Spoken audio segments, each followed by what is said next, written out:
And my topic is music festivals and sustainability values. But I would like to first explain myself, because I think it's very practical to say from what perspective you are exploring or trying to understand music festivals. Because when you are aware of your filters, identities, experiences, perspectives you include into your thoughts, I think it's easier than to get the point and to be in the right place. So I think it's maybe a method I would recommend to you also in that regard, because we are coming from different corners of culture and creative sector ecosystem. So to name your optics or your position from which you look at festivals, music festivals, and sustainability values themselves. So you can see here my filter of my different past identities or my current identities, or identities I can get rid of or I can't get rid of. So as both musicologist, then music manager, festival manager, NGO leader, etc., etc. So different corners of a sector I have been testing for many years. I maybe forgot to put here retired music manager, since I'm much more now researcher and teacher and educator. And my art territories from which I take my inspiration to talk about that is arts management, organization studies as humanities, music aesthetics, but also organization aesthetics, sociology of the arts, cultural policies, social sciences, cultural anthropology. So you can name a few of them, but I'm kind of tested different kind of methods and different kind of approaches from there.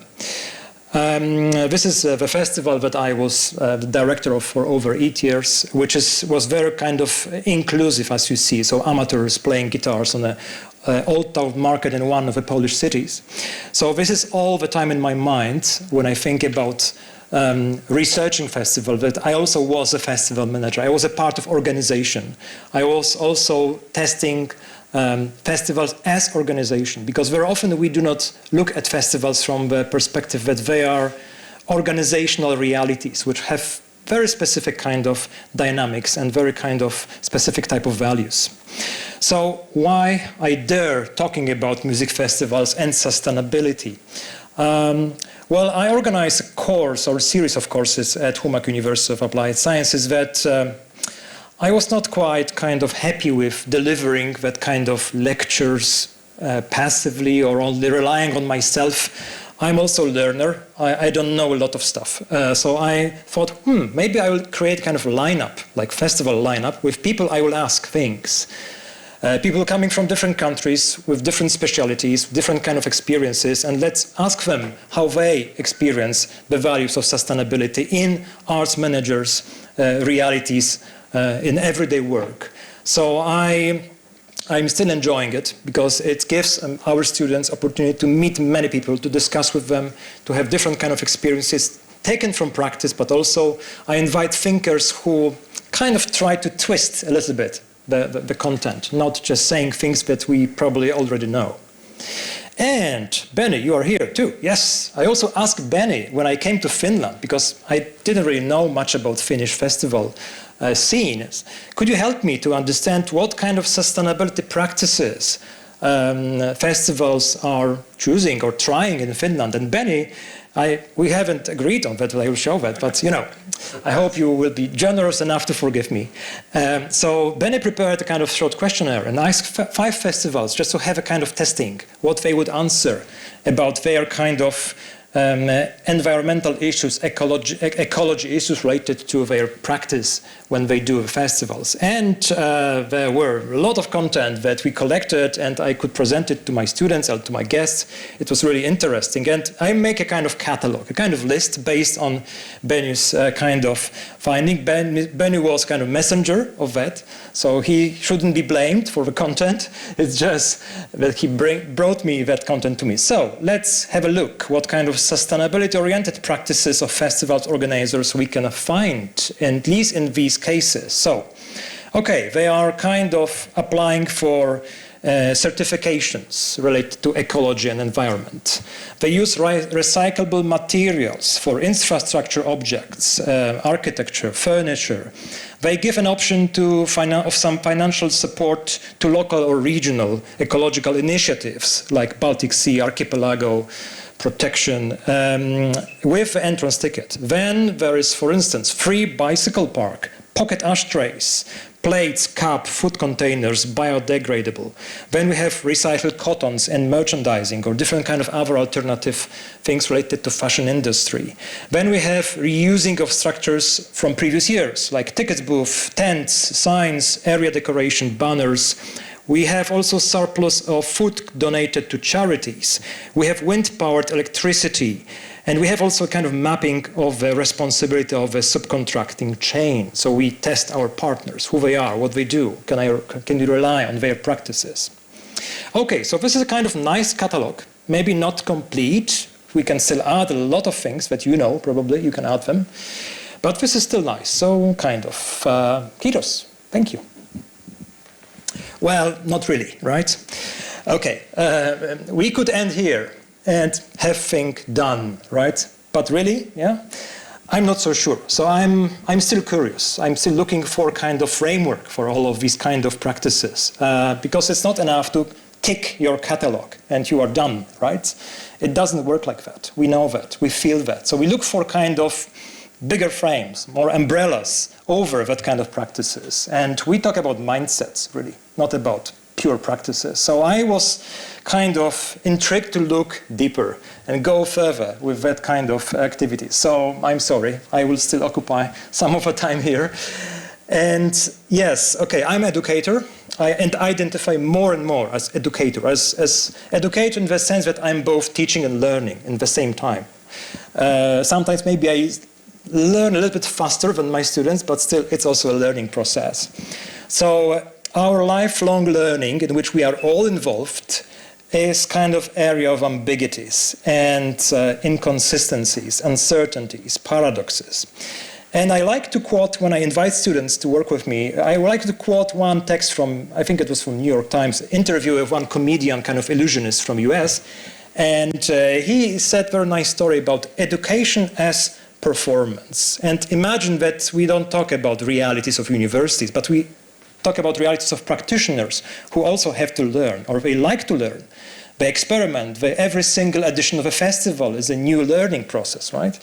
So he said very nice thing that also gives me kind of content to talk about sustainability, which is such a strange concept, such an unclear concept, and how I should handle it. Maybe I shouldn't get satisfied with a catalog of practices as I did.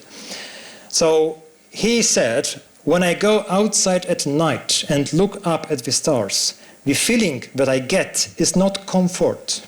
The feeling that I get is a kind of delicious discomfort at knowing that there is so much out there that I do not understand. And the joy in recognizing that there is enormous mystery, which is not a comfortable thing. This is, I think, the principal gift of education. That kind of curiosity we should cultivate in our life, regarding also things we cannot embrace, like ecological crisis, like different kind of challenges that are too big for one single person to resolve them. So curiosity probably is our everyday educational framework. So I also repeat that we maybe should not accept the answers that are kind of given to us, like a catalog of solutions. We should maybe question the answers that are there. And I see my role, maybe also here today, so if you find this discussion or this kind of content attractive, I'm very open to continue our conversations in Q&A and also downstairs there in our Humak corner.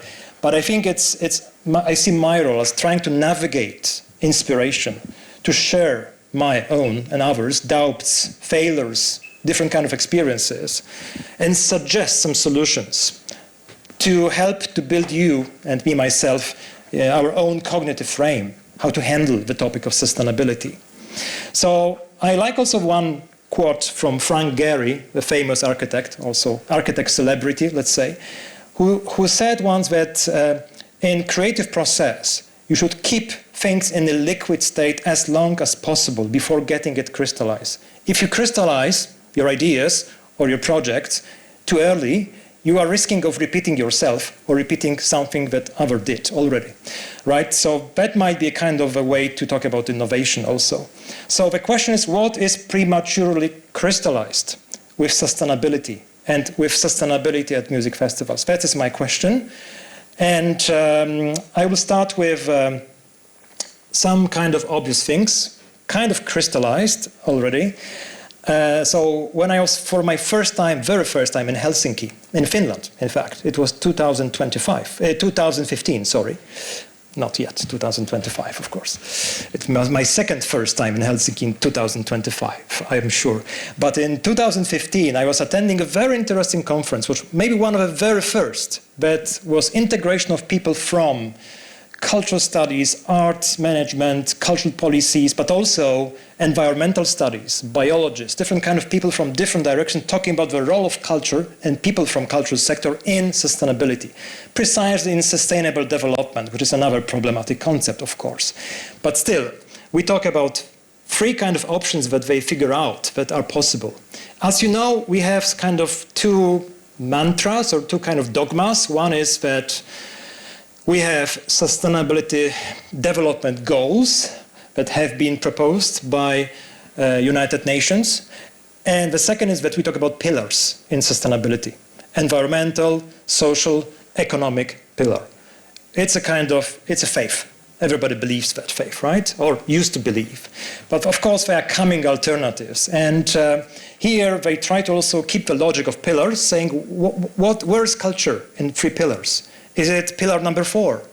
Is it like an extra kind of power with people joining in that kind of effort of fighting with all these risks we are facing? Or is it kind of mediator, like a pillar in between three other pillars, like a glue between different pillars? Or is it maybe a container in which all three pillars are located, right? So it's kind of context. So there are different ideas. And then, well, you can stay there and be happy with being added or being located as cultural professionals somewhere there in these concepts, but you can also not be happy with that. And to me, a kind of illumination was meeting Sascha Kagan, a German scientist who did a lot of stuff in relation to arts and sustainability.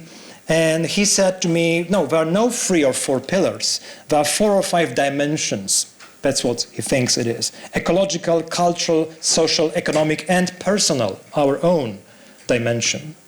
That are united, discontinuous, and very complex. And he said that sustainability is not an ideal state in the past, or even in the future, of course.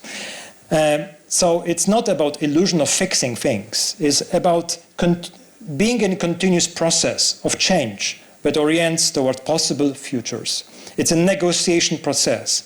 It's something that is complex, multidimensional, and it is both material and imaginary.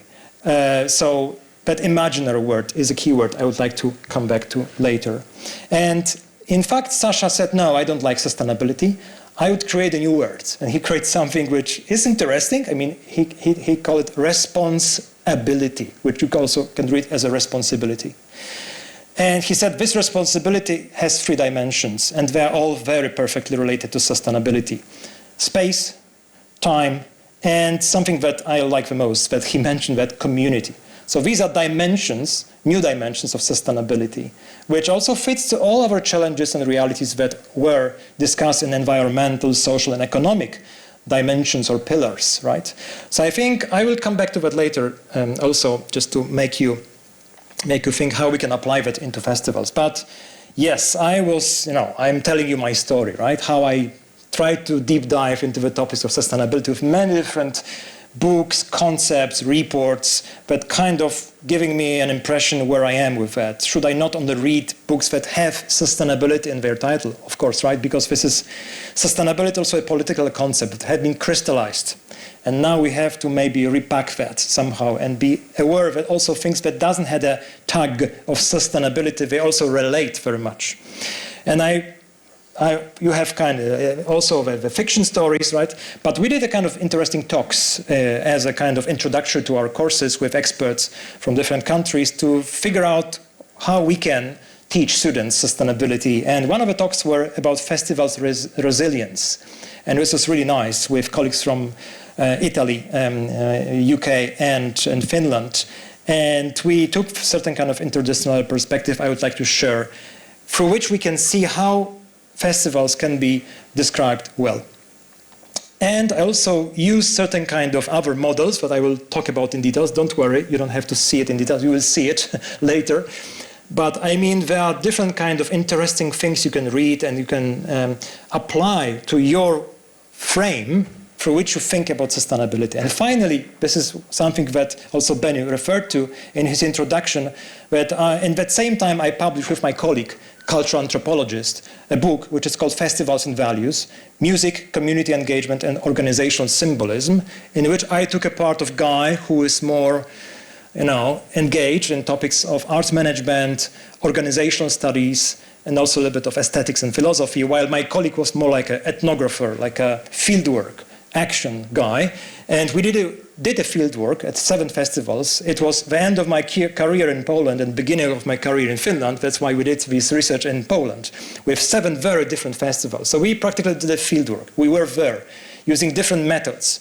We also used art-based methods. So we asked people to draw the values of this particular music festival. So this was a very interesting kind of project from which we were able to publish a book.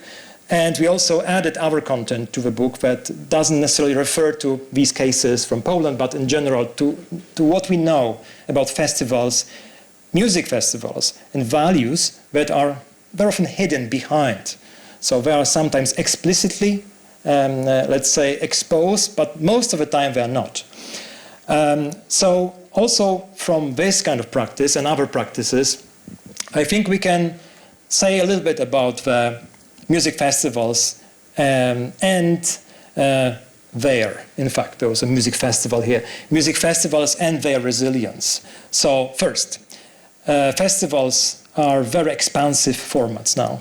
Second, some people say they are Swiss army knives. They function for everything, right? Addressing different kind of issues.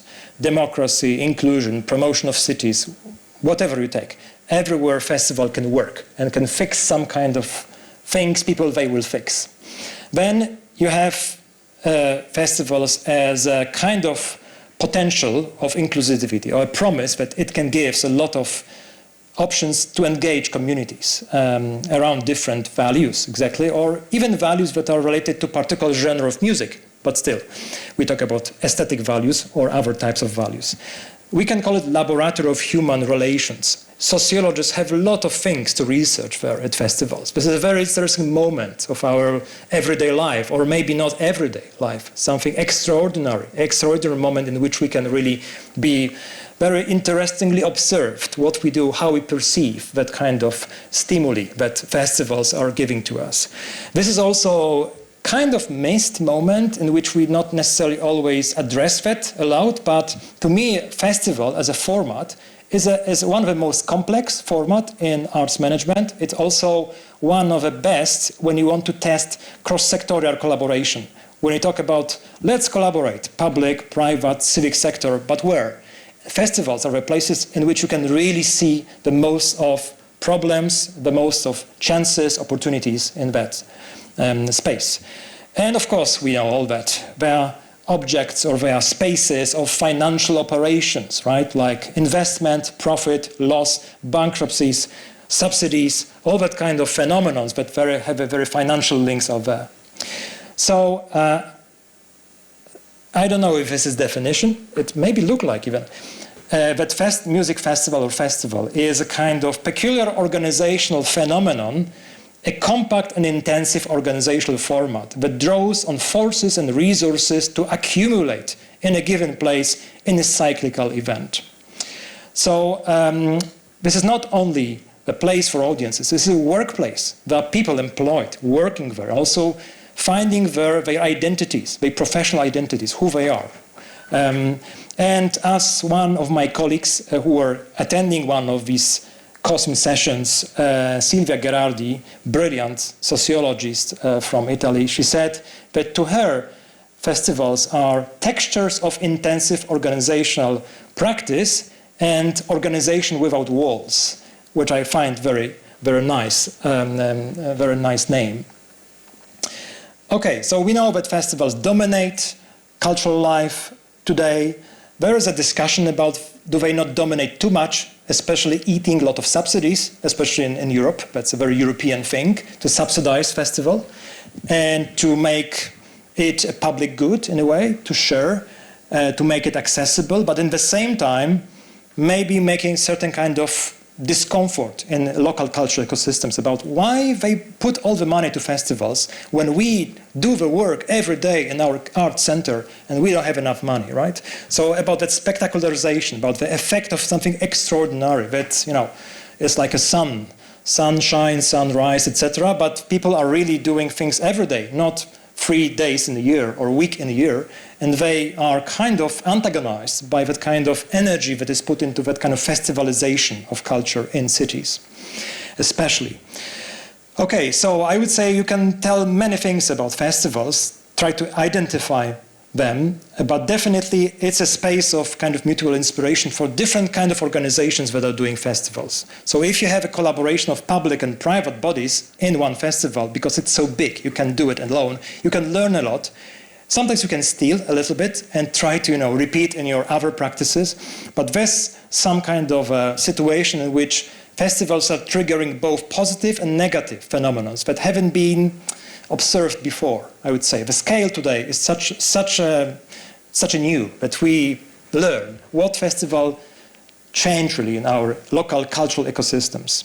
So a festival can be, I'm not going to read it all, but both a problem and a solution, a tool for protecting a status quo or tool for change, and values, as you see, are there, right? Change or status quo. And I would say it's, in some cases, they are, of course, place of safe space, especially for professionals, but some places are not safe spaces.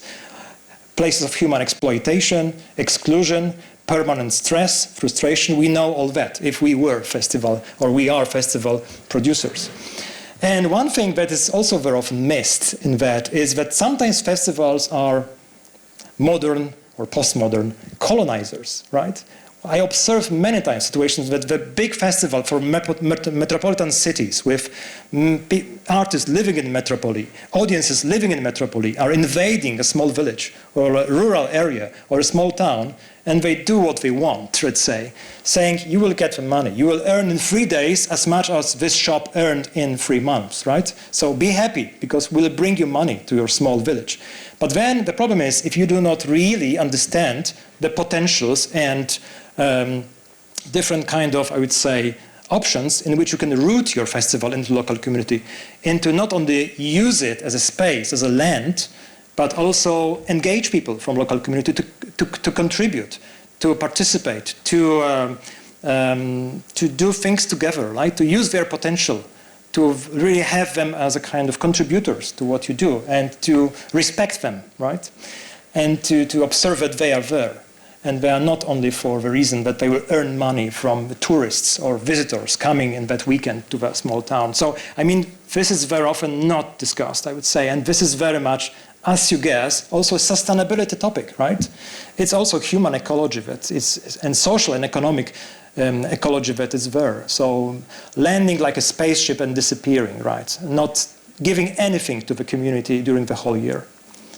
Okay, this is also, I'm just checking. There's also a very interesting graph that I borrowed from my colleague Chris Moam, who was in a group of European Festival Research Project that I contributed some years ago. And he again borrowed this graph from Itzhak Aditzes, a kind of business scholar or consultant, and this is called Festival's Life Cycle. In fact, you can have every single festival have a different life cycle. And he proposed to try to look at festivals where they are through that logic. So you can see it's like a phase of growing and phase of aging. So that basically says that festivals or single festivals not forever, right? It's not that you are legitimate to keep your festival forever. The festivals have their own life cycles, and sometimes it's not your fault that your festival is aging, but most of the times it is your fault that the festival is aging because you haven't prevented that aging yourself. You accepted status quo, right? You haven't got any kind of energy to refresh its kind of content or the way you communicate with people, etc., etc. So I'm not going to go deep into that, just to illustrate that we can also think and link festivals to sustainability with such a kind of instrument, seeing that it has its own life cycle, right? And if you look from a broader perspective that are below on the picture, you can see that sometimes, especially in local cultural ecosystems in cities, it's not about a life cycle of, growth and death, or growth and life again and again and again. It's also about being in a community. So your life cycle is also a part of another life cycle, which is a life cycle of a local community, for instance, or a city. So you also, if you are grown up, if you are mature, you have some kind of responsibilities. If you don't do things in that, you are not really contributing to your community. So you will be not supported when you get old, right? Talking about the Darwinian or certain kind of, human life cycle metaphor. You'll be alone because you haven't cared about anybody else, and other festival, and other people, because you took care about yourself, not getting old, right? And you have not engaged in your local policy. Okay, you would say, yes, a kind of a solution also to make secure, maybe not, but still have a hope that that you will not be alone in your aging, is to engage in networks. And this, we come back strictly also to environmental sustainability here. Yes, of course, there are networks, there are kind of forums, there are kind of organizations, which examples are here, but there are many more, and probably in every country there is something like that tries to help you to sustain as a festival, but also to do things in relation to environmental sustainability. And it goes beyond the catalog that I showed in the very beginning of my speech. Right, so is festivals as organizations also, are festivals as organization do they have sustainable modus operandi? Do they prepare not to age too early, right? Are they prepared to stay and to do a lot of good things for community or for communities of different kind? So, of course, they are, to stay alive, you need to test different solutions, to be open to different kind of experiences, kind of content that comes from different other disciplines. But I like very much that kind of, not very optimistic comment, but still, by my colleague from Humak, Juha Isoaho, who wrote once that music festivals organizers' reality follows the nobody knows principle. Demand is inherently uncertain. Consumer reactions to a product can neither be known beforehand nor easily understood afterwards. I don't know if you agree with that. Of course, somebody who has a huge machinery of algorithms with different kind of data that produce maybe can answer the question, no, I know exactly who my audience is and whether my products, my ideas for the content of a festival will be successful and the response will be really successful. Well, but to be honest, this is a kind of state of resilience in which this is very characteristic to music festivals anyway. So however try we hard, the environment is very difficult and we have to be very careful and very kind of focused on not, getting our aging, kind of progressing too fast in a way. So what we observe also in the book, and there is a lot of content on that there, but we try to develop and describe how music festivals are more and more grounding in specific values. And they put them also in their own strategies. So festivals are spaces to integrate people who hold a given set of beliefs, but also they can be, but unfortunately the minority, as we observed rather, are kind of exploratory spaces, risky spaces, with possibility of unpredictable meetings, with a dialogue. And why? Well, the response is, again, maybe Juha also a comment about unpredictability. If we are focusing on the audience we know, we are very much rooted into that, we have much more safety. Okay, they will come, we know them. If we experiment, we are risking a lot, right? But there will be no people who will respond to that, because you never know, right? You are exploring your possible new audiences. So, I mean, this is also a kind of two scenarios for your values at festivals, right? That you are kind of keeping a status quo, which is nothing wrong, or you try to experiment, to explore, and then you are playing a kind of dangerous game, but that kind of game that can bring you a lot of gain at the end, because you become, interesting, you become alive, right? You will not get old, you not get bureaucratic in a way you operate with your audiences. So, in relation to festivals and sustainability values, there are a few other concepts that should be recalled here. Okay. So we agreed that environmental sustainability is not all. It's much more complicated if we talk about it as a certain kind of process, certain kind of wider mindset. And here we are. There is a Karen O'Brien, brilliant Norwegian scholar, who wrote a great article about climate crisis, but she called it a relationship crisis, right? So, okay, our nitty-gritty small actions with, recycling, they're fine, but this is not about a mindset. This is not like a general processor of what is really relevant to all the decisions that are made. We should be aware, and I think also the COVID pandemic helped us also to understand that the problem is with relations. We are not curating, or we initiate some relations, we curate, cultivate, but also we neglect, ignore, broke relations. And this is all us, human beings, right? So the relationship crisis is about relationship to self, to others, to environment, and to the future. I like that very much, and this is the broader frame to think also about music festivals. I would say how we cultivate, curate relations with the festival. So the paradox is that festivals are very often fenced from the everyday world, which is bad and good. I mean, something fenced doesn't seem nice, but at the end it gives you a chance to get immersed into a kind of magical world. But it's different to the everyday, right? It's extraordinary. That's why it needs to be fenced, it needs to be isolated from the rest, because otherwise you will not see the difference. But on the other hand, the paradox is that even if these kind of organizational entities are fenced, from our interviews also very often people say, no, but what is all about here is freedom, lack of boundaries, community. So this is not contradictory in a way, that people even having walls in a way or barriers, they still feel that there's certain kind of values like freedom here.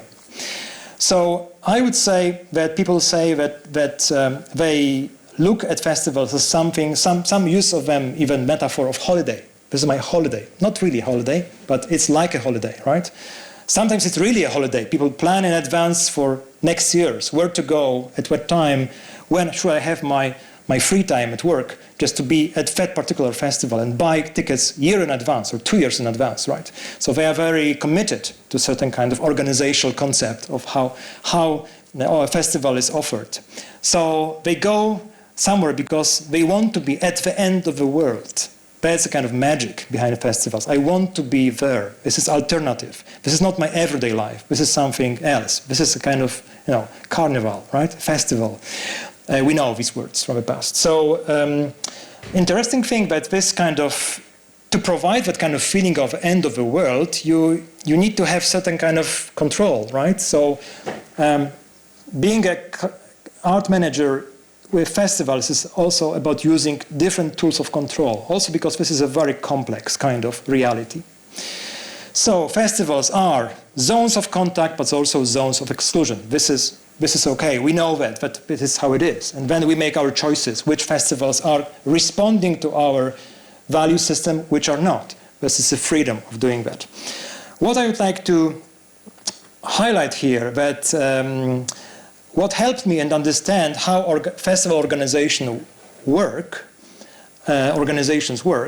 is to look through something that we call organizational artifacts. I mean that it sounds kind of strange, but this is kind of a nice tool to find some kind of answer to how they operate in practice. So organizational artifacts can be material, but also can be symbolic.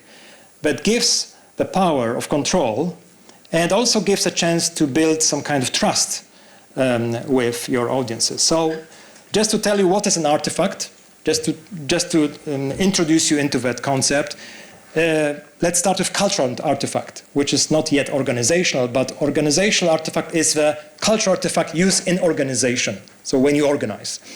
Human-made objects that give information about the culture of its creator and users. It can change over time, it usually changes over time.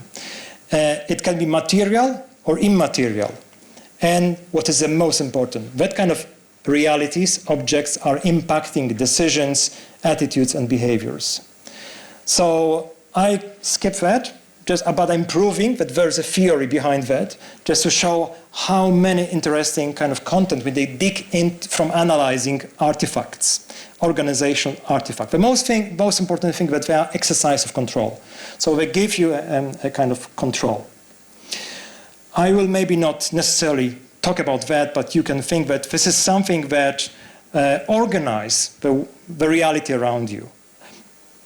I'll give an example. I sometimes did that exercise with students, ask them, what are your artifacts when you visit different cultural places, cultural organizations that are human kind of creations that can be material but also non-material and that impacts people's behaviors. Because of this object, people behave like they behave, right?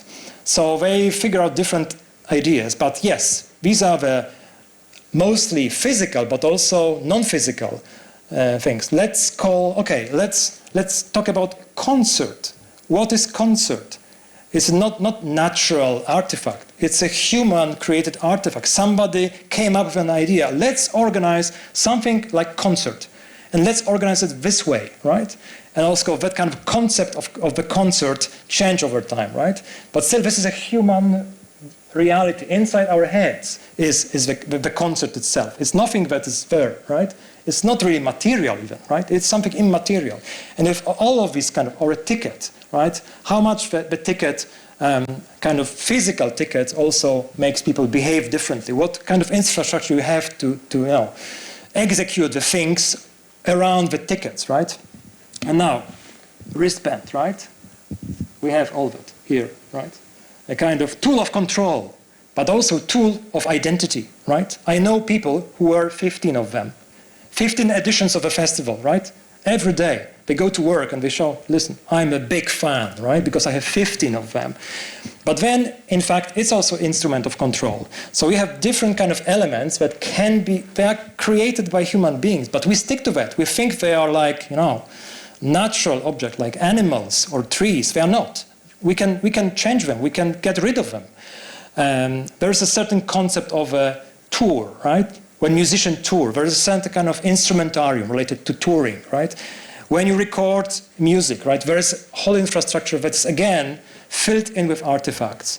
And you can look at the orchestra, like the music stand, which is, well, it's a physical music stand, but no, it also means something in orchestras. It tells a lot about your career, whether you are first music stand row or second music stand, etc. So that kind of things also build hierarchies and build realities that are impacting that. Can you see this? What are the artifacts here? This is very interesting kind of series of photos. When there were times people were recording music at festivals because there were no other chance to get them. This music, punk rock music, was not in the radio in Eastern Bloc countries like in 70s, 80s. That's why people brought with themselves these artifacts. So you might be, you have to consider that when you organize a festival, that people bring in a lot of stereos with them, right, and record from the air, right? Of course, we have something of that here, right? So it's kind of, tradition is continued, but there are other reasons for that, right? We don't know maybe precisely what, but they are. So wristband is a very interesting, so there is a whole list of organizational artifacts that are about values. And just give you an example, wristband is such a kind of thing, but also there is other artifact that I would like to highlight very much. So the wristband is, as I said, instrument like a door key, so you can give access or you don't give access to somebody who does or doesn't have that, and then also the kind of symbolic identity role. But then you have barriers, like a metal barriers that are very popular at festivals. They are kind of almost like a symbol of the material object that you most often probably use at big open-air festivals, right?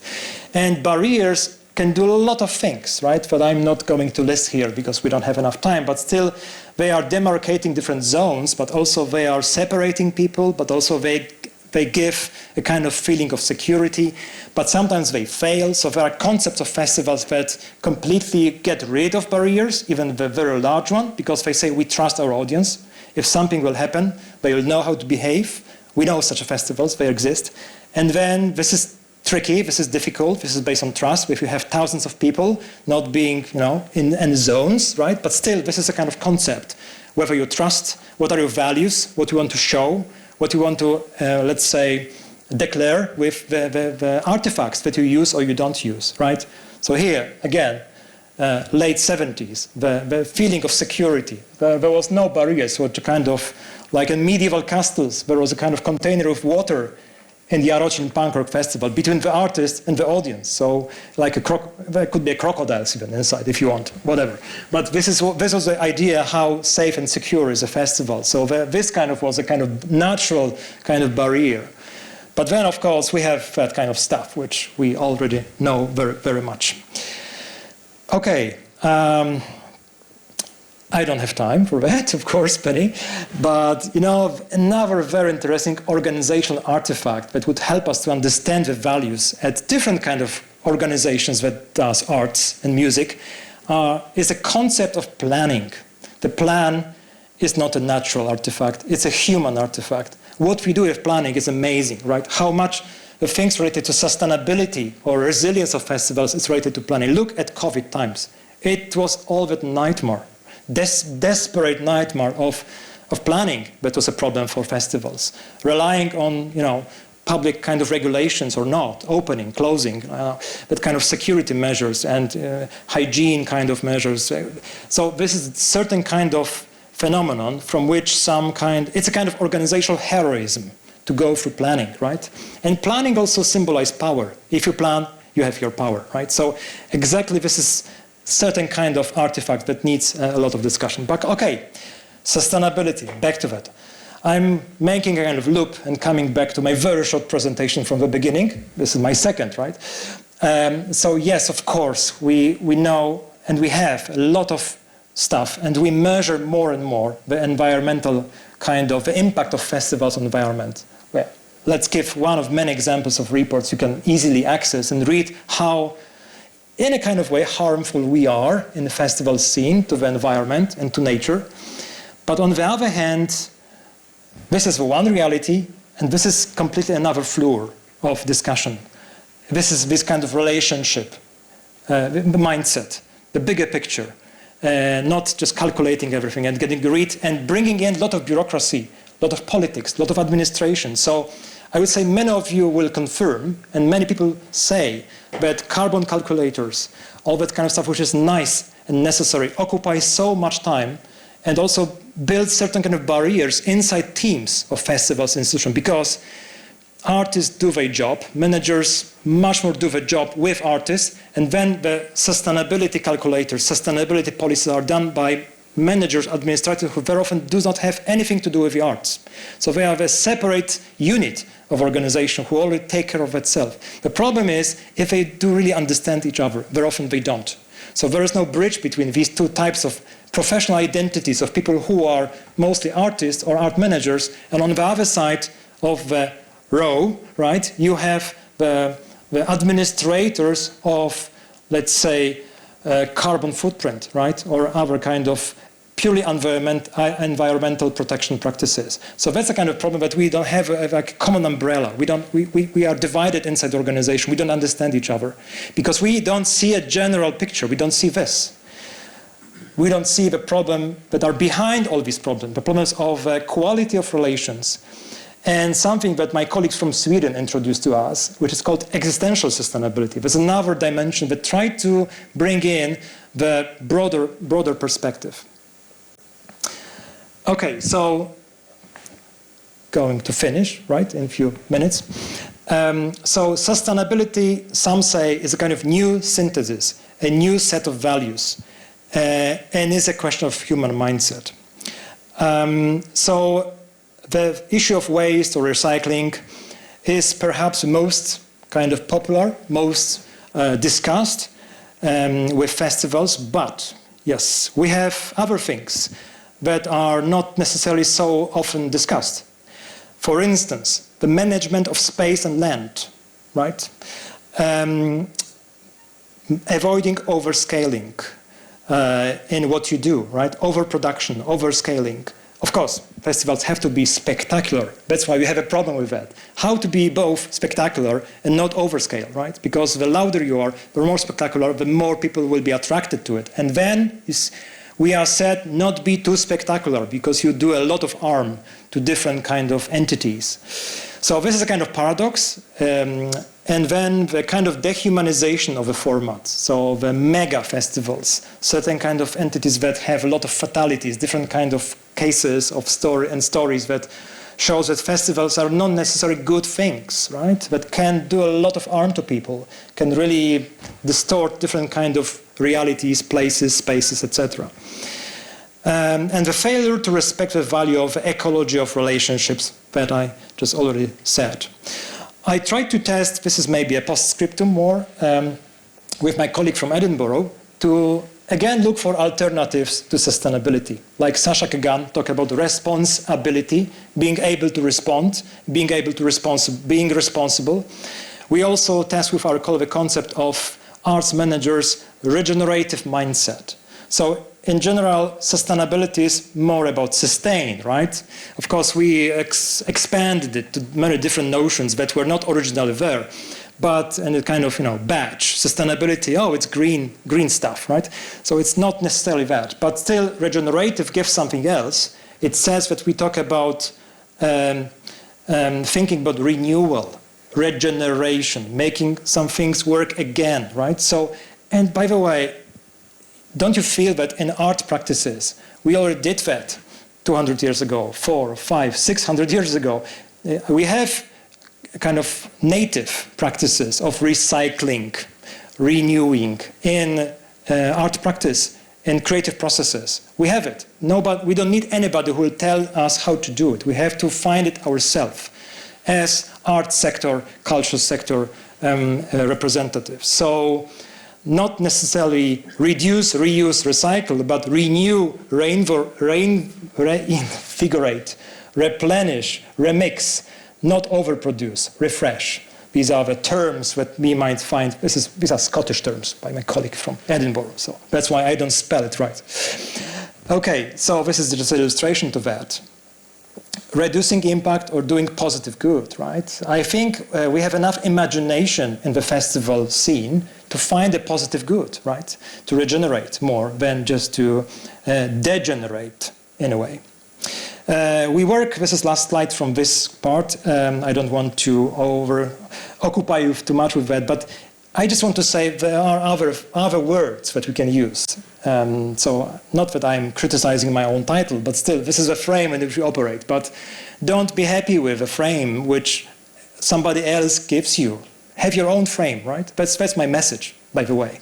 That's the message that is also referring to Sasha Kagan's notion of 3 dimensions, of time, space, and community, which is an example of another frame in which we can make more good, right? Because it's more native to us. We speak that language. We don't speak the language of politicians who are doing that kind of I would say, buzzwords and repeat sustainability, etc., etc. So we use kind of existing principles proposed by Royal Society of the Arts in London that try to, in a way, kind of embrace the concept of regenerative mindsets or regeneration that can be useful for the arts. Okay, festivals can't be sustainable if it behaves like a colonizer. So the importance of being rooting in local communities. That's a kind of necessity to me. So we should curate relationships between people involved in cultural and artistic activities and other beings, nature and the space managed by humans. So again, don't be colonizer in any sense, right? Because this is kind of completely non-sustainable in any sense. So here are other examples of kind of conclusions from my speech. That festivals, we agree, are natural places for inclusion, yes. But they have to be curated in the right way. So we should prepare certain kind of both infrastructure artifacts, but also certain kind of mindsets to help people to shape their attitudes and habits, to inspire them, right? Not necessarily asking them to bring their own bottle, but maybe also more other things than that, right? So again, we have to maintain the scale proper to resources, to local conditions.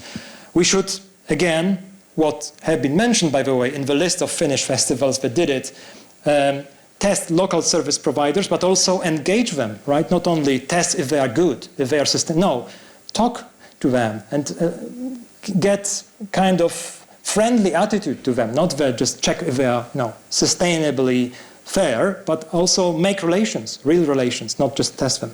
Then very important thing that we missed, the power of volunteers, right? Fair volunteers engagement, not kind of use of volunteers for some purposes, which is in many cases not something obvious, unfortunately, still in 2024. No empty spaces, no empty declarations, no unfulfilled promises, which was a tragedy of a COVID crisis for festival managers, for sure, that they were forced to make promises that they would not be possible to fulfill. That's why it was a certain kind of reason of stress and frustration there. Okay, so framing back, Sasha Gagan, continuous process of change. We talk about possible futures we don't necessarily know yet. We talk about ongoing process of negotiation with sustainability. We talk about dimensions that are material but also imaginary. And we talk about 3 dimensions of space, time, and community. I will finish with the word imagination I used already. I first heard it, of course not for the very first time, but recently when I was watching the documentary of David Attenborough, who said that we human beings are alone able to imagine the future, which is true, I mean. So, and who is most professional in using imagination? Right, we are in this room, right? Those who are working in the arts, working with artists, who are curating art projects, this is where the imagination is trained, is professed. So that's why we have something to say, not only to our audiences, but we have something to say to others through the kind of processes we already have, because we work with imagination every day. It's not a kind of hobby, it's our job, right? So whether you're a musician, whether you are a dancer, you have the language to engage to these topics, to talk about the quality of relations, for instance, to all the kind of list that we have presented here. And okay, if you have a business approach to that and say, well, it's all kind of social sciences, cultural studies are rubbish, festival is a business, look at the definition of entrepreneurship that I found, yes? The entrepreneurship is the vision to recognize opportunity where others see chaos, contradiction, and confusion. So many people are confused. They see contradictions in the sustainability policies and festivals' realities. But how about not embracing that in a regular way, but trying to go beyond, right? And try to find it as an opportunity.